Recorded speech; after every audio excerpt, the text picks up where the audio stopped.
বাইসা রে আপনি গরু কোরবান কিনলে দেন আল্লাহ বাস্তে দিয়ে গরিব দুঃখীদের জন্য। তো বাইসা গরু কোরবান দেন আল্লাহর বস্তে কি কিছু বুঝছেন নি? আমরা সমাজে এমনও মানুষ আছে মানে হে গুণের আনে যদি উপকার করেন পরবর্তীতে কি করবো জানেনি হে গুণ আন্নারে চিন্তা হনো কি কিছু বুঝছেন নি? অহংকার, মানুষ সকল অহংকার। আমি তাদের কথা কি বলবো, আমার নিজের ঘরেও আছে এবং কি আমার নিজের ফ্যামিলিতেও আছে এরকম অহংকারী মানুষ। কি কিছু বুঝছেন নি? গরু একটা মানুষের কোরবানি দে গরিব মানুষের জন্য, সবাই মিলে খাবার জন্য এবং কি আল্লাহর বস্তে কোরবানি দেওয়ার জন্য।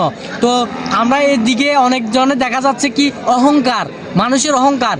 মানুষেরা মনে করে আমি গরু একটা কিনি কোরবান দিই এটাই আল্লাহ কবুল করে নিতেছে, কিন্তু না, আল্লাহ কবুল করে নিবে তখনই তুমি যদি গরিব মানুষের পাশে থাকো, অকালক টাকা দিয়ে যদি তুমি কোরবানি দাও তাহলে কি তোমার কোরবানিটা সুস্থ সরল হবে এবং কি মহান রব্বুল আলামিন আমাদের কোরবানিটা করবে, কবুল করবে। তো আমরা যত কিছুই দেখি, তো আমি সকলের উদ্দেশ্যে বলতেছি টাকা পয়সা কখনো কবরে যাবে না, দুদিনের জন্য এই টাকাগুলো থাকে।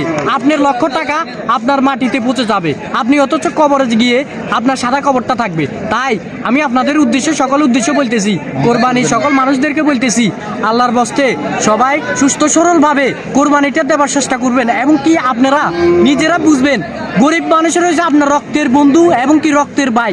আপনার গরিব মানুষ মনে করবেন আপনার গরিব মানুষ খায় নেই একটুকু গোস্ত, তাহলে আপনি এটা বুঝে নেবেন আপনার কোরবানিটা হবে না। গরিব মানুষদেরকে পাশে নিয়ে এই কোরবানি দিবেন, ইনশাআল্লাহ দিবেন, মিলেমিশে কোরবানি দিবেন। আসসালামু আলাইকুম।